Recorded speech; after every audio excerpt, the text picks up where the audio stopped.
السلام علیکم ورحمۃ اللہ.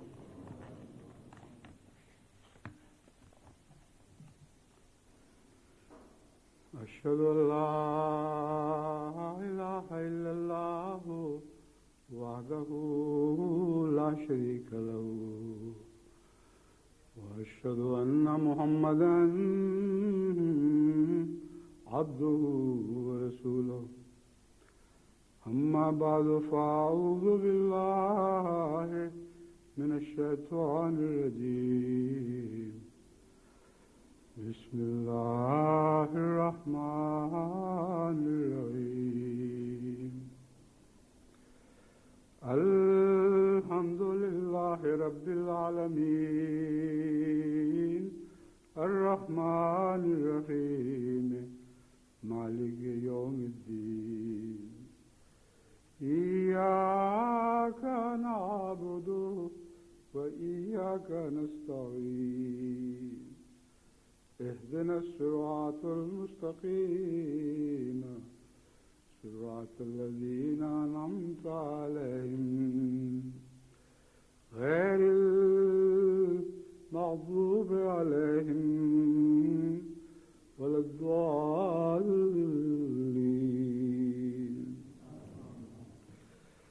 إن تبدوا الصدقات فنعما هي وإن تخفوها وتؤتوها الفقراء فهو خير لكم ويكفر عنكم من سيئاتكم والله بما تعملون خبير. سورہ بقرہ آیت 272. تم اگر صدقات کو ظاہر کرو تو یہ بھی عمدہ بات ہے، اور اگر تم انہیں چھپاؤ اور انہیں حاجت مندوں کو دو تو یہ تمہارے لیے بہتر ہے، اور وہ تمہاری بہت سی برائیاں تم سے دور کر دے گا، اور اللہ اس سے خوب باخبر ہے جو تم کرتے ہو. یہاں لفظ بہت سی برائیاں غالباً ترجمے میں صاحب ہے کہ قرآن کریم کا ایک فصاحت و بلاغت کا کمال ہے کہ وہ بہت چھوٹے چھوٹے لفظوں کے اندر بہت سے معنی بیان فرما دیتا ہے. وَيُكَفِّرُ عَنْكُمْ مِنْ سَيِّئَاتِكُمْ. سیئاتکم اگر ہوتا خالی تو ساری برائیاں دور کرنا مراد ہوتی. وَيُكَفِّرُ عَنْكُمْ مِنْ سَيِّئَاتِكُمْ کہ تم میں سے تمہاری کچھ برائیاں دور کرتا چلا جائے گا مراد ہے. تمہاری صدقات کی کیفیت، تمہارے دل کی کیفیت پر خدا کی نظر ہوگی، اور وہ اس کے مطابق حسب حیثیت تمہاری برائیاں دور فرمائے گا. اور یہ بالکل درست ہے، یہی عام تجربہ ہے کہ جب ہم صدقات وغیرہ دیتے ہیں تو ساری برائیاں اچانک تو دور نہیں ہو جایا کرتی، برائیاں دور ہونے کا سلسلہ شروع ہو جاتا ہے. بس قرآن کریم کے اس بیان سے ظاہر ہے یہ عظیم الشان خدا کا کلام ہے، اور وہی اتنا عظیم الشان فصاحت و بلاغت سے پورا کلام فرما سکتا ہے. اب اس سلسلے میں یہ گزشتہ خطبے کا ایک تسلسل ہی ہے. دعا پر بات ہو رہی تھی، اور دعا ہی سب سے زیادہ اہم ہے. آج دنیا میں ہر تبدیلی کے لیے دعا کی ضرورت ہے. ہمیں اندرونی تبدیلی کے لیے بھی دعا کی ضرورت ہے، اور بیرونی تبدیلی کے لیے بھی دعا کی ضرورت ہے. اس لیے اب میں اس میں کچھ اضافہ کر کے یعنی چند حدیثیں اور اختیار کر لی ہیں، اور کچھ اقتباسات حضرت مسیح موعود علیہ السلام کے اور بھی چن لیے ہیں. اب میں اس مضمون کو آج اس خطبے میں ختم کرنے کی کوشش کروں گا. حضرت ابو ہریرہ رضی اللہ تعالیٰ عنہ سے روایت ہے کہ آن حضرت صلی اللہ علیہ وآلہ وسلم نے فرمایا، اللہ کے نزدیک دعا سے زیادہ قابل عزت اور کوئی چیز نہیں. اللہ کے نزدیک دعا سے زیادہ قابل عزت، یہ اب خدا تعالیٰ تو کسی کی عزت نہیں کرتا، مگر یہ ایک عجیب شان ہے بیان کی کہ اس شخص کو عزت دیتا ہے جو دعا کرتا ہے. اور خدا کا عزت کرنا یہ ہے، جب خدا عزت کرے کسی چیز کی یعنی عزت چاہے تو فرشتے اور زمین آسمان سب اسی کی عزت کے اوپر مصروف ہو جاتے ہیں، اس کی عزت بڑھانے پر. تو کلام الہی اور کلام رسول صلی اللہ علیہ وسلم کو سمجھنے کے لیے ذرا باریکیوں میں اترنا چاہیے۔ حضرت جابر بیان کرتے ہیں کہ ایک دفعہ حضرت صلی اللہ علیہ وآلہ وسلم ہمارے پاس تشریف لائے، فرمایا اے لوگو جنت کے باغوں کو چرو۔ ہم نے عرض کیا یا رسول اللہ جنت کے باغ کیا ہیں؟ آپ نے فرمایا ذکر کی مجالس۔ آپ نے یہ بھی فرمایا کہ صبح اور شام کے وقت خصوصاً اللہ تعالیٰ کا ذکر کرو۔ جو شخص یہ چاہتا ہے کہ اسے اللہ تعالیٰ کے ہاں اپنے مقام کا علم ہو تو وہ یہ دیکھے کہ اللہ تعالیٰ کا اس کے نزدیک کیا مقام ہے، کیونکہ اللہ تعالیٰ اپنے بندوں کو ویسے ہی مقام عطا فرماتا ہے جیسے بندہ اپنے نزدیک اللہ کو دیتا ہے۔ یہ اسی مضمون کی ایک دوسری حدیث ہے، انا عند ظن عبدی بی۔ تو دراصل انسان کو جو کچھ بھی چاہیے اپنے دل پر نظر ڈال کر یہ پہچاننا ضروری ہے کہ اس کے نزدیک خدا کی حیثیت کیا ہے۔ بعض لوگ تو خدا کو بلاتے ہیں اس طرح جیسے نوکر کو بلایا، ضرورت پوری کی اور پھر دور کر دیا۔ اللہ تعالیٰ سے تو کوئی دھوکہ نہیں ہو سکتا، اپنے نفسوں کو وہ دھوکہ دیتے ہیں۔ مگر حقیقت یہ ہے کہ جیسا کہ رسول اللہ صلی اللہ علیہ وسلم نے فرمایا ذکر کی مجالس قائم کرو۔ اب جس کو اللہ سے محبت ہوگی وہ اللہ کی باتیں کرے گا۔ آپ نے دیکھا ہوگا کہ دنیا میں اکثر لوگ جب بیٹھتے ہیں تو ارد گرد کی گپیں مارتے ہیں، کوئی دنیا کی باتیں، کوئی فسادات کی باتیں، سب کچھ ہوتا ہے۔ لیکن یہ ایک طبی کمزوری بھی ہے۔ مثلا آج کل کے حالات پاکستان میں جو گزر رہے ہیں ان پر تبصرہ ہونا ضروری ہے، مگر اس کے ساتھ اللہ کا ذکر بھی ضروری ہے، اور ہر بات کی تان اس پر ٹوٹنی چاہیے۔ نظر تو کچھ اور آ رہا ہے مگر جو ہوگا وہی جو اللہ چاہے گا۔ تو یہ بھی ایک ساری مجلس ہی اس فکرے سے ذکر کی مجلس بن جاتی ہے۔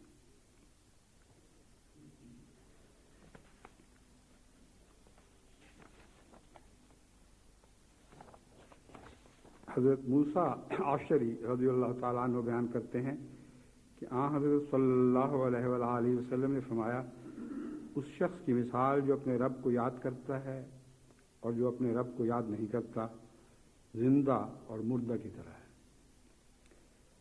مسلم کی روایت ہے کہ حضرت صلی اللہ علیہ وسلم نے فرمایا اس گھر کی مثال جس میں اللہ کا ذکر ہوتا ہے اور جس گھر میں اللہ تعالیٰ کا ذکر نہیں ہوتا زندہ اور مردہ کی طرح ہے۔ پہلے شخص کا ذکر کیا تھا، اب گھر کا ذکر کیا ہے۔ تو بعض گھر ہی ذکر الہی سے خالی ہوتے ہیں، وہ مردہ گھر ہیں، ان کی ظاہری موت جس صورت میں بھی آئے خدا کے نزدیک وہ بہرحال پہلے سے ہی مردہ ہیں۔ ترمذی کتاب الدعوات میں حضرت ابو ہریرہ رضی اللہ تعالیٰ عنہ بیان کرتے ہیں کہ حضرت صلی اللہ علیہ وسلم نے فرمایا ہمارا رب ہر رات قریبی آسمان تک نزول فرماتا ہے۔ جب رات کا تیسرا حصہ باقی رہ جاتا ہے تو اللہ تعالیٰ فرماتا ہے کون ہے جو مجھے پکارے تو میں اس کا جواب دوں، کون ہے جو مجھ سے مانگے تو میں اس کو دوں، کون ہے جو مجھ سے بخشش طلب کرے تو میں اس کو بخش دوں۔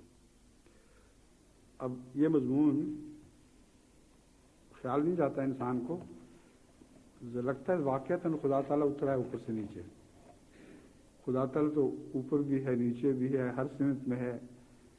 اینما تولوا فثم وجہ اللہ ہے، جس طرف چاہو رخ کرو اللہ کا وجہ، اللہ کی رضا، اللہ کی شان کو تم اپنے سامنے پاؤ گے۔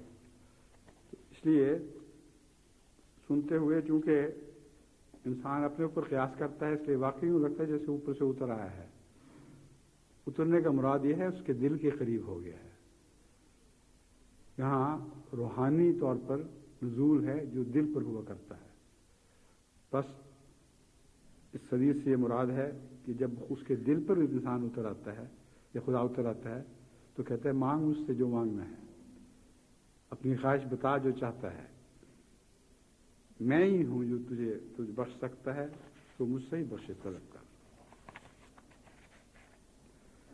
حضرت عائشہ رضی اللہ تعالیٰ عنہ بیان کرتی ہیں کہ رسول اللہ صلی اللہ علیہ وسلم کے اہل خانہ میں سے جب کوئی بیمار ہوتا تو آپ سورہ الفلق اور سورہ الناس پڑھ کر پھونکتے تھے، اور جب حضرت صلی اللہ علیہ وسلم اپنی اس بیماری میں بیمار ہوئے جس میں آپ کا وصال ہوا تو تو میں حضرت پر ان 2 صورتوں کو پڑھ کر آپ پر پھونکتی۔ اب اگلی بات دیکھیں، حضرت عائشہ صدیقہ رضی اللہ تعالیٰ عنہ کی فراست۔ سچی حدیثوں میں فراست ضرور چھپی ہوئی ہوتی ہے، اور روایت سے بڑھ کر اس کی درایت بیان کرتی ہے کہ حدیث سچی ہے۔ اب اور آپ کے ہاتھوں کو پکڑ کر آپ کے جسم پر پھینکتی، کیونکہ وہ میرے ہاتھوں سے بہت زیادہ برکت والے تھے۔ رسول اللہ صلی اللہ علیہ وآلہ وسلم نے فرمایا کہ دوسرے کے ہاتھ پھیرو جسم پہ، بیمار کے جسم پر۔ حضرت عائشہ صدیقہ فرماتی ہیں کہ میں پڑھتی تو وہی تھی، مگر حضور کے اپنے ہاتھ آپ کے جسم پر پھیرتی تھی، کیونکہ ان میں بہت زیادہ برکت تھی۔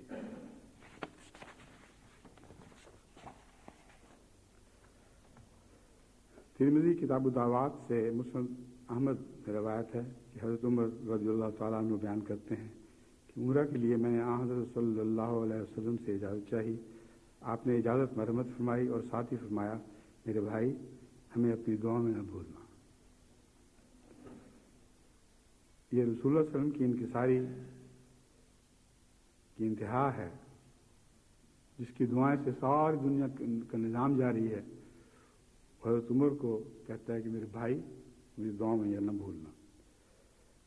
اور ضمناً اس میں حضرت عمر کا بیان کی بزرگی کا بیان بھی ہو گیا ہے کہ خدا ان کی دعاؤں کو قبول کرتا ہے۔ بس یہ اشارتاً باتیں ہوتی ہیں بہت سی، اصل تو رسول اللہ صلی اللہ علیہ وسلم کی انکساری ہے، مگر مراد یہ بھی تھی کہ میں توقع رکھتا ہوں کہ اللہ تیری دعاؤں کو سنے گا۔ اور اس وجہ سے حضرت عمر فرمایا کرتے تھے کہ مجھے اس کی اتنی خوشی ہوئی کہ اگر اس کے بدلے میں مجھے ساری دنیا مل جائے تو اتنی خوشی نہ ہو۔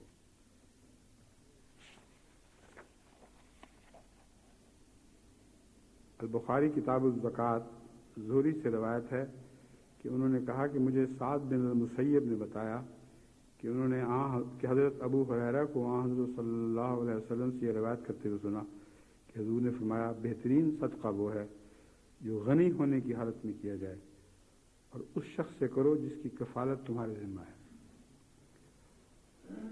اس میں بہت بڑی نصیحت ہے، جس کی کفالت ذمہ ہوا کرتی ہے اس کی دیکھ بھال اور اس کے لیے خرچ کرنا خدا کے نزدیک صدقہ ہی ہے۔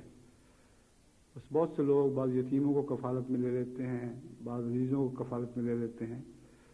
ان کو یاد رکھنا چاہیے کہ بہت خدا تعالیٰ کے نزدیک یہ بہت معزز کام ہے، اور وہ جو کچھ بھی خرچ کرتے ہیں وہ ان کی بلائیں رد کرنے کے لیے بہت ہوتا ہے۔ بس جب بھی کوئی خرچ کرے اپنے جن کو زیر کفالت ہو ان سے شروع کرے، اور پھر جو دوسروں کے زیر کفالت ہیں پھر ان کی طرف متوجہ ہو۔ سنن ابن ماجہ کتاب الزہد حضرت انس سے روایت ہے کہ حضرت صلی اللہ علیہ وسلم نے فرمایا، حسد نیکیوں کو اس طرح کھا جاتا ہے جس طرح آگ ایندھن کو کھا جاتی ہے، اور صدقہ خطاؤں کو اس طرح بجھا دیتا ہے جس طرح پانی آگ کو بجھا دیتا ہے۔ دونوں کے اندر جو لفظوں کا استعمال ہے بہت ہی خوبصورت۔ آگ ایندھن کو کھا جاتی ہے اور صدقہ خطاؤں کو بجھا دیتا ہے، اس طرح پانی آگ کو بجھا دیتا ہے، اور نماز مومن کا نور ہے اور روزے آگ کے خلاف ڈھال ہیں۔ حضرت ابو ہریرہ رضی اللہ تعالیٰ عنہ بیان کرتے ہیں کہ ایک آدمی حضرت صلی اللہ علیہ وسلم کے پاس آیا اور کہا کہ اے اللہ کے رسول، ثواب کے لحاظ سے سب سے بڑا صدقہ کیا ہے؟ آپ نے فرمایا کہ تو اس حالت میں صدقہ کرے کہ تو تندرست ہو،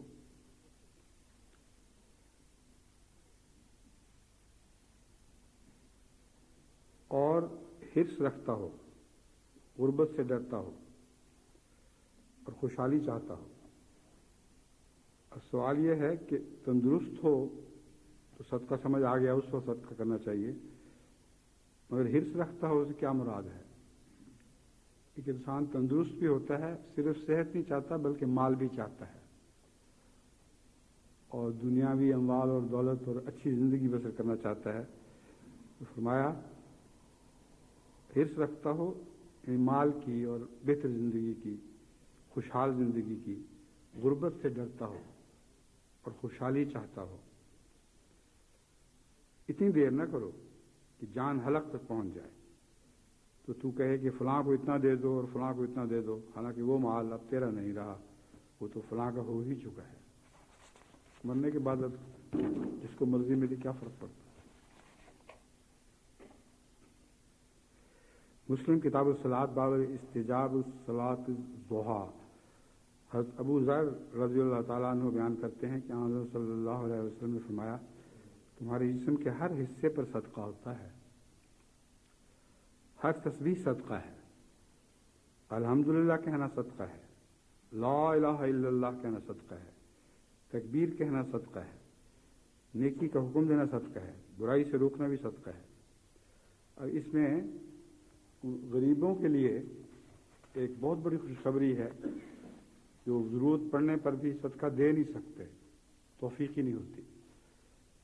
ہاں حضرت صلی اللہ علیہ وآلہ وسلم نے ہر نیکی کی بات جو انسان غریب سے غریب انسان کر سکتا ہے بلکہ وہ زیادہ کرتا ہے اس کو صدقہ قرار دے دیا۔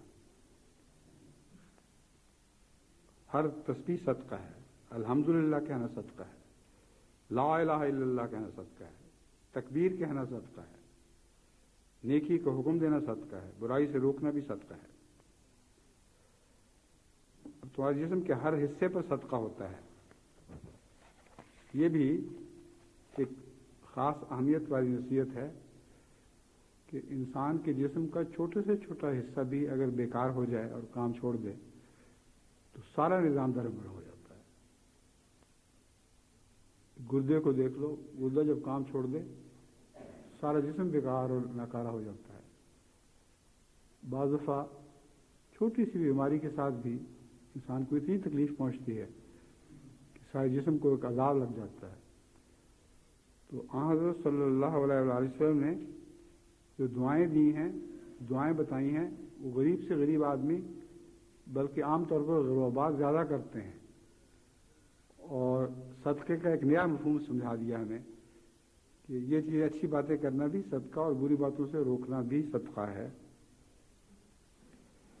حضرت مسیح موعود علیہ الصلوۃ والسلام فرماتے ہیں یہاں مناسب معلوم ہوتا ہے کہ اس امر کو بیان کر دیا جائے کہ قانون قدرت میں ہمیشہ دعا کا تعلق ہے۔ آج کل کے نیچری طبع کے لوگ جو علوم حقہ سے محض بے خبر اور ناواقف ہیں، اور ان کی ساری تگ و دو کا نتیجہ یورپ کی طرز معاشرت کی نقل اتارنا ہے۔ خاص طور پر جو احمدی اس وقت یورپ میں بستے ہیں ان کے لیے ایک نصیحت ہے، دعا کو ایک بدعت سمجھتے ہیں۔ الحمدللہ کہ احمدی تو بدعت نہیں سمجھتے، اکثر یورپ میں بسنے والے لوگ بدعت ہی سمجھتے ہیں۔ اس لیے مناسب معلوم ہوتا ہے کہ دعا کے تعلق پر کچھ مختصر سی بحث کی جائے۔ دیکھو ایک بچہ بھوک سے بےتاب اور بے قرار ہو کر دودھ کے لیے چلاتا ہے اور چیختا ہے تو ماں کے بستان میں دودھ جوش مار کر آ جاتا ہے، حالانکہ بچہ تو دعا کا نام بھی نہیں جانتا۔ لیکن یہ کیا سبب ہے کہ اس کی چیخیں دودھ کو جذب کر لیتی ہیں؟ ایک ایسا امر ہے کہ عموماً ہر ایک صاحب کو اس کا تجربہ ہے۔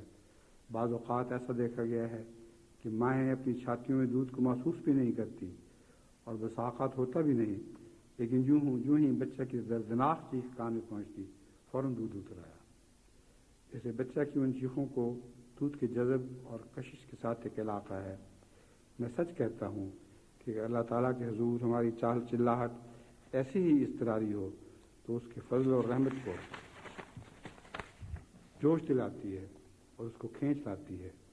اور میں اپنے تجربے کی بنا پر کہتا ہوں کہ خدا کے فضل اور رحمت کو جو قبولیت دعا کی صورت میں آتا ہے، خدا کے فضل اور رحمت کو جو قبولیت دعا کی صورت میں آتا ہے، میں نے اپنی طرف کھنچتے ہوئے محسوس کیا ہے، بلکہ میں تو یہ کہوں گا کہ دیکھا ہے۔ ہاں، آج کل کے زمانے کے تاریک دماغ فلاسفر اس کو محسوس نہ کر سکیں یا نہ دیکھ سکیں تو اس صداقت دنیا سے اٹھ نہیں سکتی، اور خصوصاً ایسی حالت میں جبکہ میں قبولیت دعا کا نمونہ دکھانے کے لیے ہر وقت تیار ہوں۔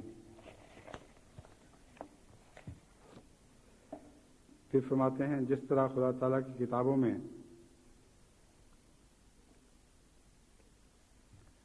تھوڑا تھوڑا اب میں پانی پینا شروع کر دیا. وہ لوگ بڑا خوش ہوتے ہیں اس کو دیکھ کے, اور مجھے خدمت کہ شکر ہے آپ نے پانی پینا شروع کر دیا.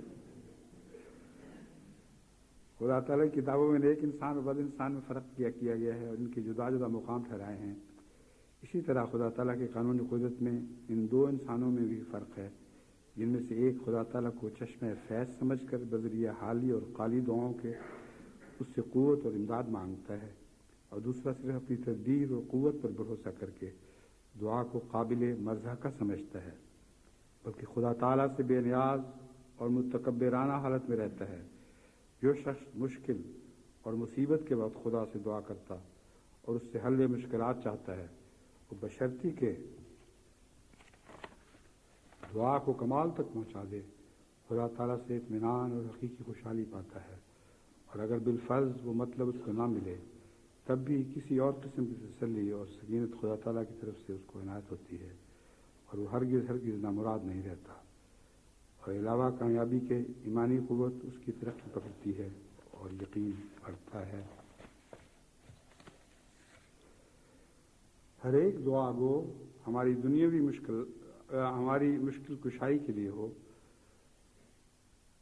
دعا گو مراد نہیں ہے, دعا کے بعد حمزہ ہے, یوں پڑھنا چاہیے ہر ایک دعا گو ہماری دنیاوی مشکلات کشائی کے لیے ہو, مگر ہماری ایمانی حالت اور عرفانی مرتبت پر گزر کر آتی ہے.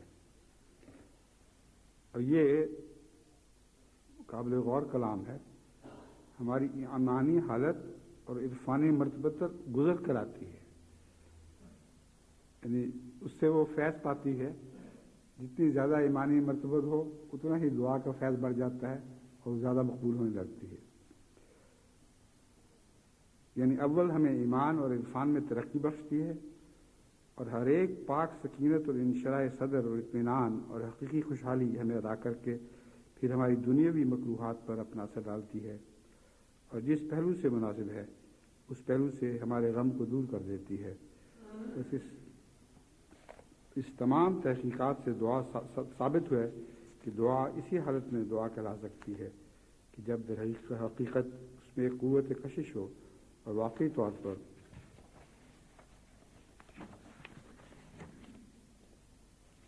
دعا کرنے کے بعد دو غلطی سے کے لکھا گیا, اسی میں رکا تھا یار. دعا کرنے کے بعد آسمان سے ایک نور اترے جو ہماری گھبراہٹ کو دور کرے اور ہمیں انشراح صدر بخشے اور سکینت اور اطمینان عطا کرے.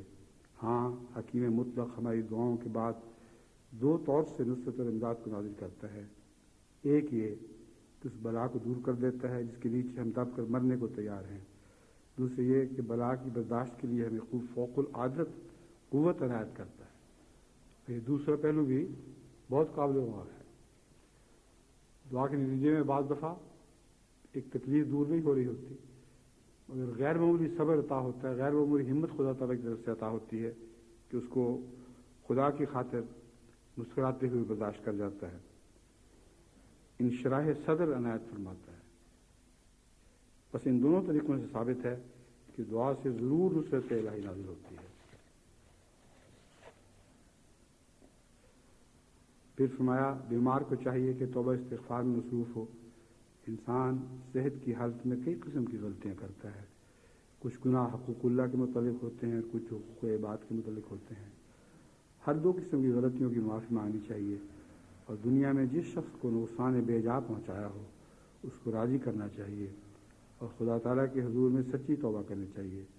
توبہ سے یہ مطلب نہیں کہ انسان جنتر منتر کی طرح کچھ الفاظ منہ سے بولتا رہے, بلکہ سچے دل سے اقرار ہونا چاہیے کہ میں آئندہ یہ گناہ نہ کروں گا, اور اس پر استقرار کے ساتھ قائم رہنے کی کوشش کرنی چاہیے. تو خدا تعالیٰ غفور رحیم ہے, وہ اپنے بندوں کے گناہوں کو بخش دیتا ہے, اور وہ ستار ہے, بندوں کے گناہوں کو پردہ ڈالتا ہے. تمہیں ضرورت نہیں کہ مخلوق کے سامنے اپنے گناہوں کا اظہار کرو. ہاں, خدا تعالیٰ سب کچھ جانتا ہے. ضمن میں ایک اور نصیحت ضمن کر دیتا ہوں. بہت سے لوگ خدا تعالیٰ کے فضل سے بہت دعائیں کر رہے ہیں, میرے لیے بھی, اپنے اولاد کے لیے, سب کے لیے, مگر بھول جاتے ہیں کہ سنت کو چھوڑ کر کوئی دعا نہیں ہوا کرتی. ایک لڑکی نے لکھا کہ میں رات 2000 نفل مانے ہوں ہیں. وہ 2000 نفل کی جو ہے ٹکرے، اس میں کیا کچھ پڑھ سکتا ہے کوئی؟ اس کو میں جواب میں لکھا ہے کہ خدا کا خوف کرو، سنت پر عمل کرو. رسول اللہ صلی اللہ علیہ وسلم سے جتنی رکھتے ثابت ہیں اتنی پڑھو، اطمینان سے پڑھو، ان میں سجدے میں کھڑے ہو کر رکوع میں ہر حالت میں دعا کرو. تو یہی تمہاری دعا ہے. اس لیے امید ہے انشاءاللہ اس بچی کو سمجھ آ جائے گی. حضرت مسیح موعود علیہ السلام لکھتے ہیں، دیکھو پچھلے دنوں مبارک احمد کو خسرہ نکلا تھا. اس کو اس قدر کھجلی ہوتی تھی کہ وہ پلنگ پر کھڑا ہو جاتا تھا اور بدن کی بوٹیاں توڑتا تھا. میں نے خود بھی دیکھا ہوا خسرے میں بعض دفعہ بہت ہی زیادہ تکلیف ہوتی ہے، اور اگر بڑے ہو کے خسرہ نکلے تو بہت سخت عذاب ہوتا ہے. جس کسی بات سے فائدہ نہ ہوا تو میں نے جب کسی بات سے فائدہ نہ ہوا تو میں نے سوچا اب دعا کرنی چاہیے. میں نے دعا کی اور دعا سے بھی فارغ ہوا تھا کہ میں نے دیکھا کہ کچھ چھوٹے چھوٹے چوہوں جیسے جانور مبارک احمد کو کاٹ رہے ہیں. ایک شخص نے کہا کہ ان کو چادر میں باندھ کر باہر پھینک دو. سے ایسا ہی کیا گیا. جب میں نے بیداری میں دیکھا تو مبارک احمد کو بالکل آرام ہو گیا تھا. اسی طرح دست شفا جو مشہور ہوتے ہیں اس میں کیا ہوتا ہے، وہی خدا تعالیٰ کا فضل ہوتا ہے، فضل اور کچھ نہیں. بعض لوگوں کے متعلق کہتے ہیں کہ دست شفا ہے، دراصل وہ دعا ہی ہوتی ہے. ورنہ کوئی دوا اثر نہیں کرتی اگر دعا ساتھ نہ ہو اور مقبول دعائیں ساتھ نہ ہو. اور جب حکم الہی آ جائے تو دعا نہ بھی ہو تو شفا ہو جاتی ہے. پھر فرماتے ہیں اس جگہ ایک لڑکے کو طاعون شدید ہو گئی تھی. حضرت نے اس کے واسطے دعا کی. یہ ملفوظات میں سے ہے. اللہ تعالیٰ نے اس کو صحت دی. اس کا ذکر تھا. مولوی محمد علی صاحب نے عرض کیا کہ میں ہمیشہ غور کرتا رہا ہوں کہ جس شخص کو طاعون کے سبب خون شروع ہو جاوے وہ کبھی نہیں بچتا. صرف یہی ایک لڑکا دیکھا ہے کہ باوجود خون آنے کے پھر بچ گیا. اور یہی مولوی محمد علی صاحب تھے جن کو طاعون کا خوف تھا، خون بھی جاری تھا. اللہ تعالیٰ نے ان کو دکھانا چاہا تھا کہ دعا ہو تو خون والے بھی بچ جایا کرتے ہیں. یہ صرف دعا کا نتیجہ فرمایا. اس پر حضرت مسیح موعود نے فرمایا یہ صرف دعا کا نتیجہ ہے. اس کا بچنا ایسا ہی ہے جیسے کہ عبد الکریم کا بچنا تھا، جس کے واسطے کسولی سے تار آیا تھا کہ اب اس میں دیوانگی کے آثار نمودار ہونے پر کوئی علاج نہیں ہو سکتا. لیکن خدا تعالیٰ نے اس کے حق میں ہماری دعا کو قبول کیا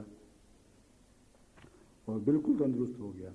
کبھی کوئی اس طرح بچتا دیکھا ہے سنا نہیں ہے. اسی عبد الکریم کی اولاد اب حیدرآباد میں زندہ موجود ہے. خدا تعالیٰ کی وجہ سے ہمیشہ حضرت مسیح موعود علیہ السلام کی دعاؤں کی قبولیت کا ایک نشان بنی رہے گی. اب اس اقتباس میں بھی ایک بڑی معرفت کی بات ہے جو غور کرنے کے لائق ہے. ایک دفعہ ایک عاریہ ملاوہ مل نام مرض دق میں مبتلا، ملاوہ مل نام یعنی اس کا نام ملاوہ مل تھا، مرض دق میں مبتلا ہو گیا اور آثار نومیدی ظاہر ہوتے جاتے تھے. اور اس نے خواب میں دیکھا کہ ایک زہریلا سانپ اس کو کاٹ گیا. وہ ایک دن اپنی زندگی سے نومید ہو کر میرے پاس آیا، آ کر رویا. میں نے اس کے حق میں دعا کی تو جواب آیا قلنا یا نار کونی بردم و سلاما. یہاں آ کر الہام رک جاتا ہے. یا ابراہیم نہیں، اللہ ابراہیم نہیں. اس کو ابراہیم سے کیا نسبت تھی؟ خدا تعالیٰ کا کلام یہ بھی ایک عجیب شان ہے کہ جہاں رکتا ہے وہاں کوئی حکمت ہوتی ہے. ورنہ یہ کلام تو حضرت ابراہیم سے ہوا تھا. ملاوہ مل کہاں اور حضرت ابراہیم علیہ الصلوۃ والسلام کہاں؟ مگر خدا تعالیٰ نے یہاں آ کر بات روک دی. مگر تھی آگ، اس لیے آگ کو ٹھنڈا کرنا مراد تھا. فرمایا یا قلنا یا نارو کونی بردن و سلاما. بس یعنی ہم نے تب کی آگ کو کہا کہ سرد اور سلامتی ہو جا. چنانچہ بعد اس کے وہ ایک ہفتے میں اچھا ہو گیا تو اب تک وہ زندہ موجود ہے. حقیقت الوحی سے کیا گیا ہے. اب حضرت مسیح موعود علیہ السلام اپنی ایک بیماری کا ذکر فرماتے ہیں. کہتے ہیں 5 اگست 1906 کو ایک دفعہ نصف حصہ اسفل بدن کا میرا بے حس ہو گیا اور ایک قدم چلنے کی طاقت نہ رہی، اور چونکہ میں نے یونانی طبابت کی کتابیں سبقن پڑھی تھیں، اس لیے مجھے خیال گزرا کہ یہ فالج کی علامت ہے۔ ساتھ ہی سخت درد تھی، دل میں گھبراہٹ تھی، کروٹ بدلنا مشکل تھا۔ رات کو جب میں بہت تکلیف میں تھا تو مجھے شماعت سے اداک خیال آیا کہ دشمن ہنسے گا کہ دیکھو جی اس کو فالج ہو گیا۔ رات کو جب میں بہت تکلیف میں تھا تو مجھے شماعت سے اداک خیال آیا، مگر محض دین کے لیے، نہ کسی اور امر کے لیے۔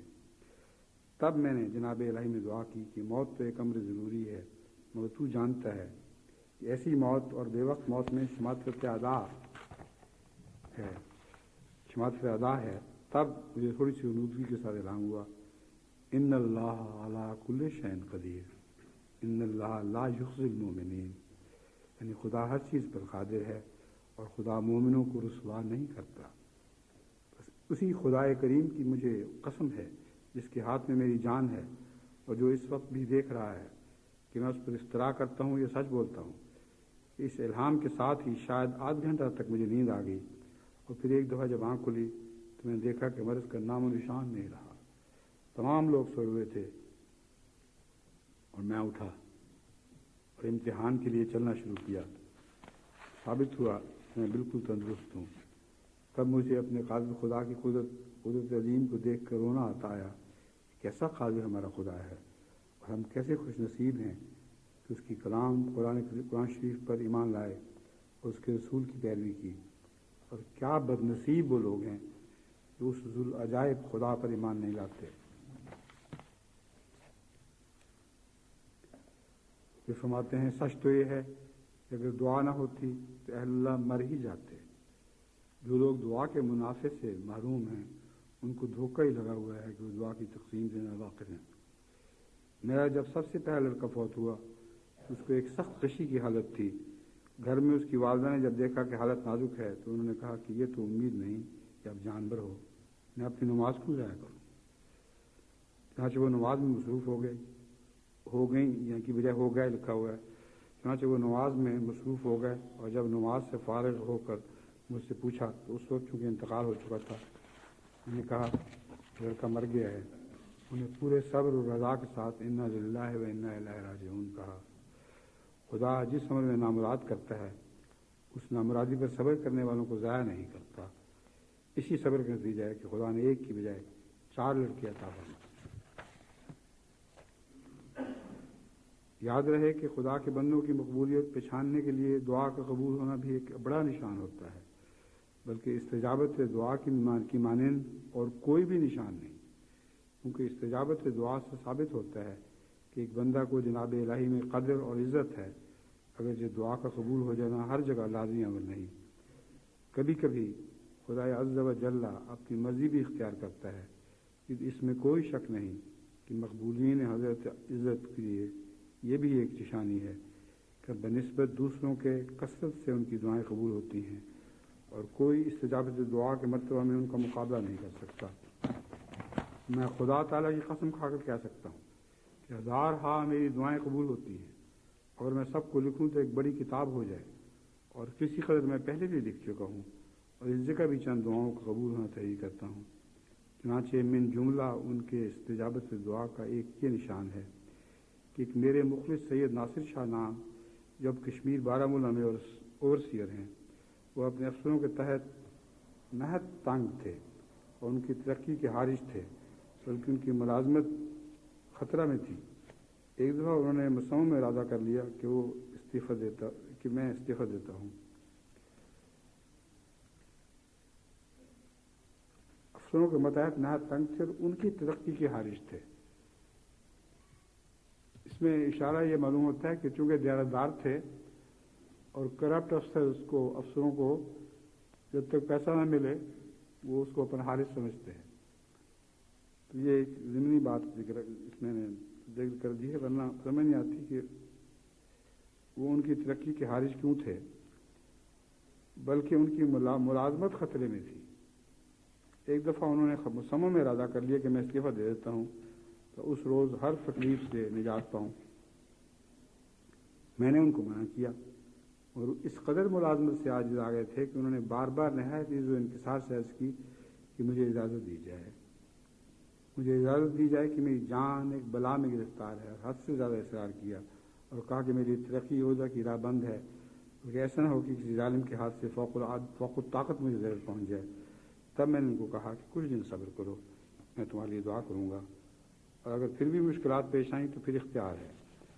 بعد اس کے میں نے جب ناو الہی میں ان کے لیے دعا کی اور حضرت عزت سے ان کی کامیابی چاہی، اس کا نتیجہ یہ ہوا کہ بجائے اس کے کہ پہلی ملازمت بھی خطرہ میں تھی، غیر مترقب طور پر ترقی ہو گئی،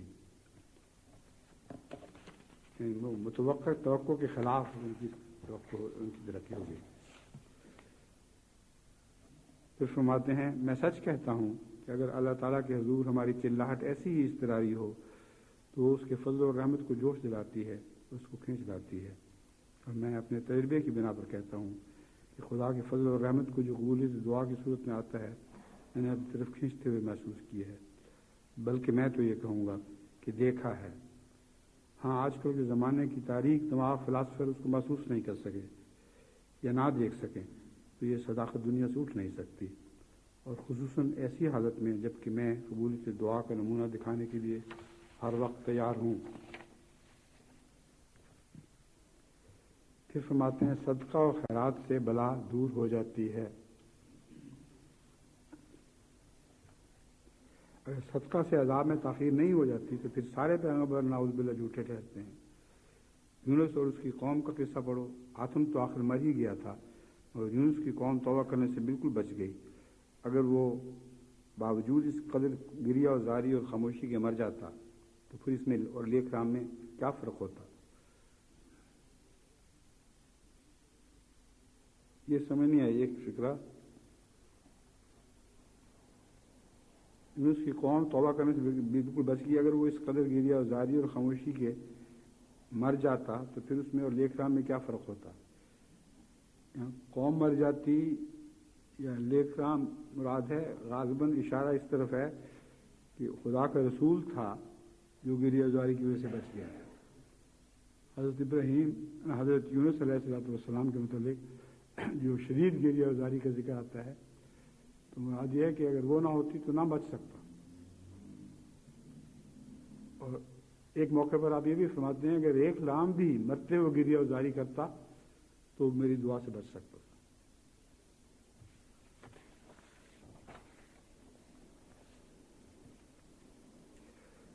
وہ جو کہتے ہیں کہ ہم پر کوئی ابتلا نہیں آیا وہ بدقسمت ہیں اور ناز و نعمت میں رہ کر بہائم کی زندگی بسر کرتے ہیں۔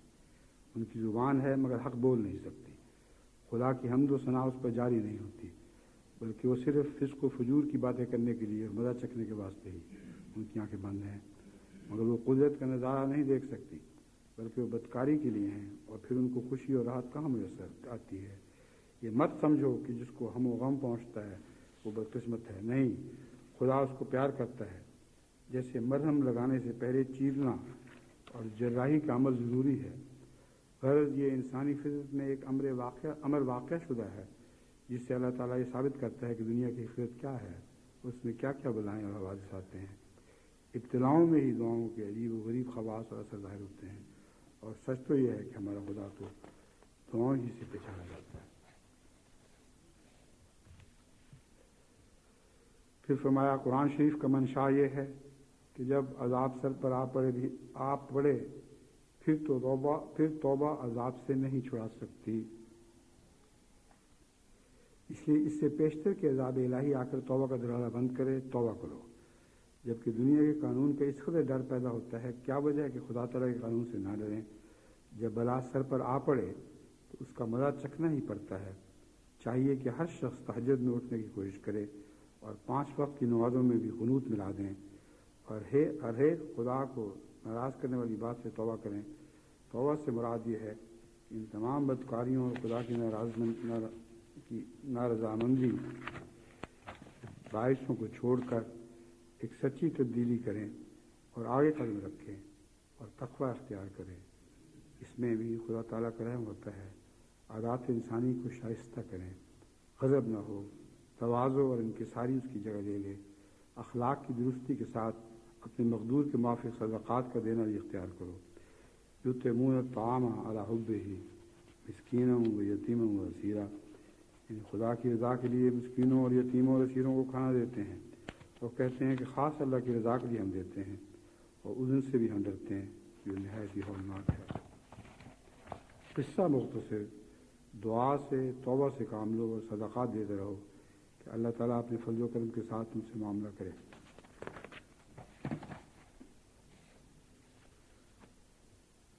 امید ہے اب چند منٹ کے اندر کوشش کرتا ہوں جلدی ختم کرنے کی۔ پچھلے جمعے پہ بھی بچ گئے تھے یہ اقتباسات، اب پھر کافی ہو گئے ہیں، مگر کوئی حرج نہیں اگر 1-2 منٹ نماز میں دیر بھی ہوگی تو۔ وہ دعا جو معرفت کے بعد اور خدا کے فضل سے پیدا ہوتی ہے وہ اور رنگ اور کیفیت رکھتی ہے۔ وہ فنا کرنے والی چیز ہے، وہ گداز کرنے والی آگ ہے، وہ رحمت کو کھینچنے والی ایک مغناطیسی کشش ہے، وہ موت ہے پر آخر کو زندہ کرتی ہے، ایک تندے سیل ہے پر آخر کو کشتی بن جاتی ہے، ہر ایک بگڑی ہوئی بات اس سے بن جاتی ہے، اور ہر ایک زہر آخر اس سے تریاق ہو جاتا ہے۔ مبارک وہ قیدی جو دعا کرتے ہیں، مبارک وہ قیدی جو دعا کرتے ہیں تھکتے نہیں، کیونکہ ایک دن رہائی پائیں گے۔ مبارک وہ اندھے جو دعاؤں میں سست نہیں ہوتے، کیونکہ ایک دن دیکھنے لگیں گے۔ مبارک وہ جو قبروں میں پڑے ہوئے دعاؤں کے ساتھ خدا کی مدد چاہتے ہیں، کیونکہ ایک دن قبروں سے باہر نکالے جائیں گے۔ مبارک تم جبکہ دعا کرنے میں کبھی ماندہ نہیں ہوتے، اور تمہاری روح دعا کے لیے پگھلتی، اور تمہاری آنکھ آنسو بہاتی ہے، اور تمہارے سینے میں ایک آگ پیدا کر دیتی ہے، اور تمہیں تنہائی کا ذوق اٹھانے کے لیے اندھیری کوٹریوں اور سنسان جنگلوں میں لے جاتی ہے، اور تمہیں بے تاب اور دیوانہ اور از خود رفتہ بنا دیتی ہے، کیونکہ آخر تم پر فضل کیا جائے گا۔ وہ خدا جس کی طرف ہم بلاتے ہیں نہایت کریم و رحیم، حیا والا، صادق، وفادار، عاجزوں پر رحم کرنے والا ہے۔ تم بھی وفادار بن جاؤ اور پورے صدق اور وفا سے دعا کرو کہ وہ تم پر رحم فرمائے گا۔ دنیا کے شور و غوغا سے الگ ہو جاؤ اور نفسانی جھگڑوں کا دین کا رنگ مت دو، خدا کے لیے ہار اختیار کرو اور شکست کو قبول کر لو، تب بڑی بڑی فتحوں کے تم وارث بن جاؤ۔ دعا کرنے والوں کو خدا معجزہ دکھائے گا اور مانگنے والوں کو ایک خارق عادت نعمت دی جائے گی۔ دعا خدا سے آتی ہے اور خدا کی طرف ہی جاتی ہے۔ دعا سے خدا ایسا نزدیک ہو جاتا ہے جیسا کہ تمہاری جان سے نزدیک ہے۔ دعا کی پہلی نعمت یہ ہے کہ انسان میں پاک تبدیلی پیدا ہوتی ہے۔ اب یہ پاک تبدیلی ہے شرط اصل میں، جتنی سچی دعا ہوگی اتنی پاک تبدیلی انسان میں پیدا کرے گی۔ پھر اس تبدیلی سے خدا بھی اپنی صفات میں تبدیلی کرتا ہے، اس کے صفات غیر متبدل ہیں۔ اب ساتھ ہی یہ فرما دیا خدا کی صفات تبدیل نہیں ہوتی، مگر تبدیلی یافتہ کے لیے اس کی ایک الگ تجلی ہے جس کو دنیا نہیں جانتی۔ گویا وہ اور خدا ہے حالانکہ اور کوئی خدا نہیں، مگر نئی تجلی نئے رنگ میں اس کو ظاہر کرتی ہے۔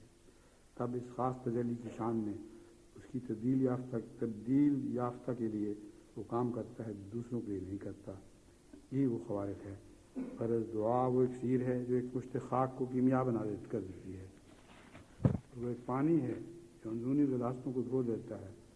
اس دعا کے ساتھ روح پگھلتی ہے اور پانی کی طرح بہ کر آستانہ حضرت احدیت پر گرتی ہے، خدا کے حضور میں کھڑی بھی ہوتی ہے اور رکوع بھی کرتی ہے اور سجدہ بھی کرتی ہے، اور اسی کی ذیل و نماز ہے جو اسلام میں سکھلائی ہے۔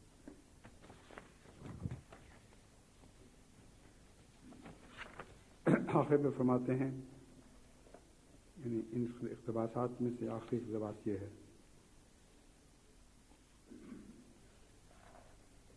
اے میرے قادر خدا، میری عاجزانہ دعائیں سن لے اور اس قوم کے کان اور دل کھول دے، اور ہمیں وقت دکھا کہ باطل معبودوں کی پرستش دنیا سے اٹھ جائے اور زمین پر تیری پرستش اخلاص سے کی جائے، اور زمین تیرے راست باز اور موحد بندوں سے ایسی بھر جائے جیسے کہ سمندر پانی سے بھرا ہوا ہے، اور تیرے رسول کریم حضرت محمد مصطفیٰ صلی اللہ علیہ وسلم کی عظمت اور سچائی دلوں میں بیٹھ جائے، آمین۔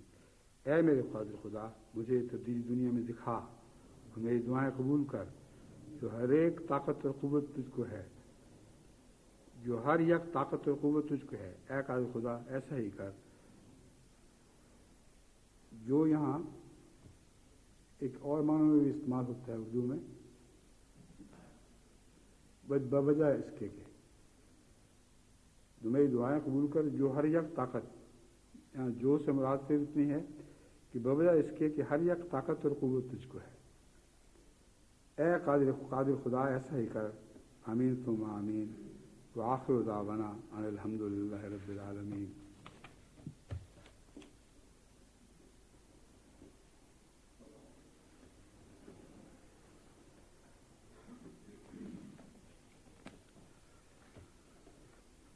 الحمد لله نحمده ونستعينه ونستغفره ونؤمن به ونتوكل عليه ونعوذ بالله من شرور أنفسنا ومن سيئات أعمالنا من يهده الله فلا مضل له ومن يضلل فلا هادي له ونشهد أن لا إله إلا الله ونشهد أن محمدا عبده ورسوله۔ عباد اللہ رحمكم اللہ، ان اللہ یأمر بالعدل والإحسان وإیتاء ذی القربى وینہی عن الفحشاء والمنکر والبغی یعظکم لعلکم تذکرون۔ اذکروا اللہ یذکرکم وادعوہ یستجب لکم وَلَذِکْرُ اللَّهِ أَکْبَرُ۔